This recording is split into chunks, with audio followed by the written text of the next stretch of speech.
Vous écoutez À Page Ouverte, le podcast qui vous recommande vos prochaines lectures. Un podcast de Raphaël Mariat. Bienvenue dans Contes et Vérités, la série où je vous dévoile l'histoire originale des récits qui ont bercé notre enfance. Saviez-vous qu'il existe une version gore de Cendrillon ? Non, ce n'est pas une reprise moderne du conte en film d'horreur, mais l'écriture des frères Grimm en 1812. On est loin de la féerie et des souris qui chantent. La vie de Cendrillon est tout aussi triste, mais sa gloire apparaît après que ses sœurs ont essayé de duper le prince en se mutilant les pieds. Car oui, le mythe de la chaussure est bien présent. Mais vous allez voir qu'il n'y a rien de comique et d'enfantin. Disney a bien évidemment voulu épargner nos yeux d'enfants. On a grandi avec l'image de Marraine la Bonne Fée, du carrosse en citrouille et d'un chausson de verre. Vos oreilles risquent de trembler en écoutant les détails dissimulés. Suivez-moi, on part à la rencontre de la vraie pantoufle de Cendrillon.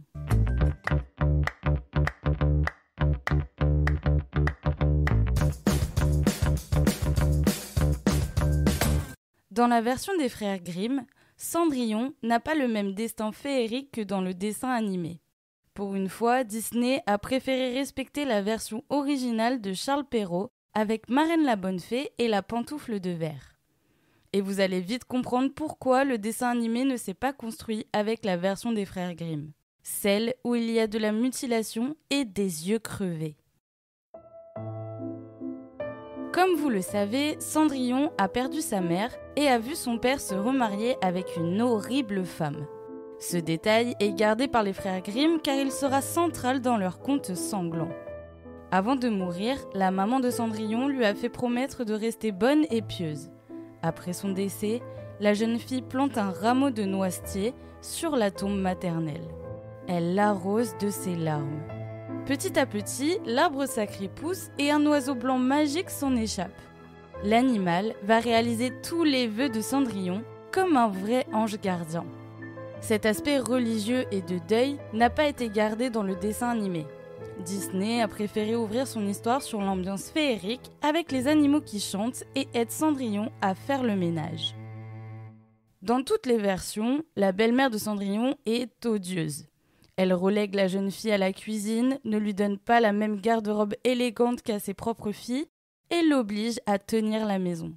Chez les frères Grimm, Cendrillon doit dormir près de l'âtre dans la poussière et les cendres. Les demi-sœurs de Cendrillon renversent des lentilles dans la cendre pour l'obliger à les trier. Heureusement, les oiseaux viennent l'aider, mais ça ne se fait pas en musique ni dans la joie.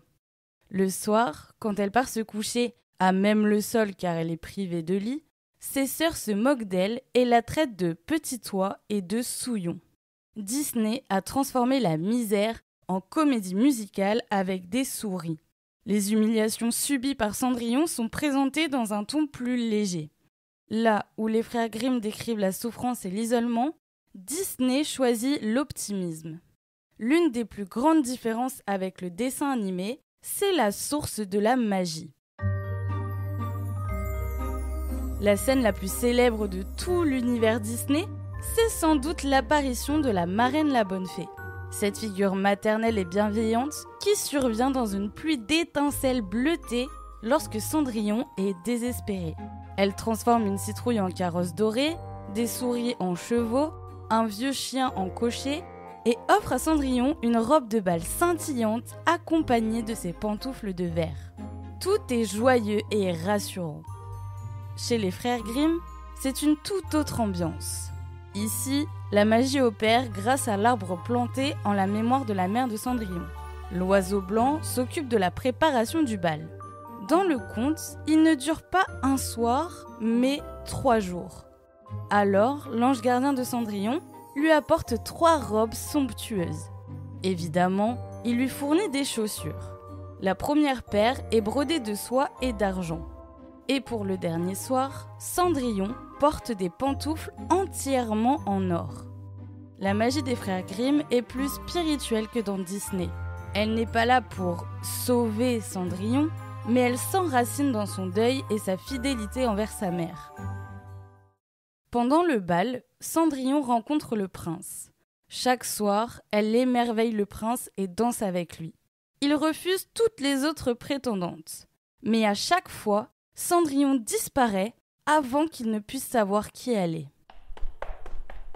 La fuite de Cendrillon dépend de sa volonté de rester dans l'ombre. Pour la retenir, le prince élabore un stratagème. Lors du dernier soir de bal, il demande à ce que les escaliers soient enduits d'une colle visqueuse. Ainsi, Cendrillon perd son soulier d'or sur les marches. Ce n'est donc pas un oubli comme l'interprète Disney, mais un véritable coup de théâtre. Une ruse préméditée, presque une chasse pour tenter de capturer l'insaisissable inconnu.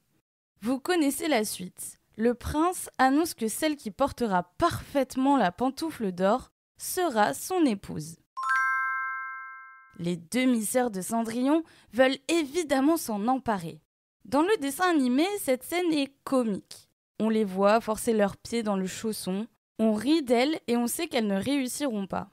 Mais chez les frères Grimm, ce passage est beaucoup plus sanglant et effrayant. Quand le prince arrive chez Cendrillon, l'aînée des sœurs s'enferme dans sa chambre avec sa mère. Son pied est trop gros pour entrer dans la pantoufle. Elle essaye encore et encore, jusqu'à ce que sa mère lui tende un couteau et lui dit « Coupe-toi ce doigt, quand tu seras reine, tu n'auras plus besoin d'aller à pied. » La jeune fille obéit. Elle se tranche l'orteil et enfonce son pied ensanglanté dans la chaussure. Fière mais souffrante, elle se dirige vers le prince. Elle serre les dents pour masquer sa douleur. Le prince, trompé par l'apparence, la hisse sur son cheval et la conduit triomphalement comme sa future épouse. Mais en chemin, devant la tombe de la mère de Cendrillon, 2 oiseaux blancs, symboles de vérité et de justice, viennent se poser et roucoulent. Et voyez là, dans la pantoufle, du sang il y a. Le prince regarde le pied, voit le sang qui jaillit, coule sur la chaussure et rougit les bas blancs. Horrifié, il fait demi-tour. Alors, la cadette essaye à son tour.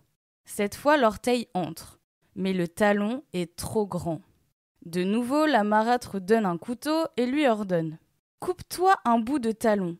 Quand tu seras reine, tu n'auras plus besoin d'aller à pied. » Elle obéit, se tranche le talon et présente son pied mutilé au prince.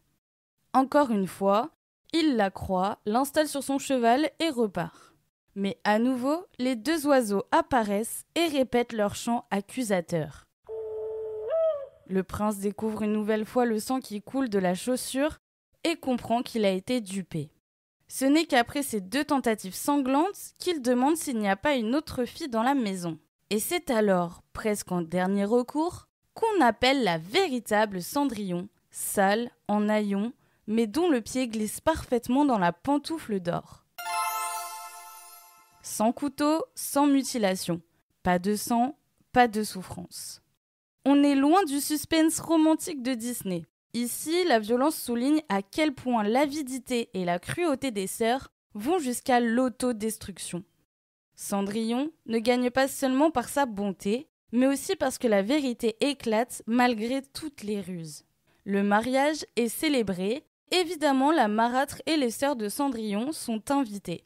Elles espèrent se rapprocher de la princesse pour profiter de sa gloire. C'est alors qu'une des sœurs se met à droite de Cendrillon et l'autre à gauche.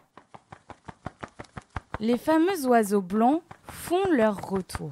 Mais là, ils ne se contentent pas de roucouler. Ils attaquent. À l'entrée de l'église, ils crèvent un premier œil à chacune des sœurs.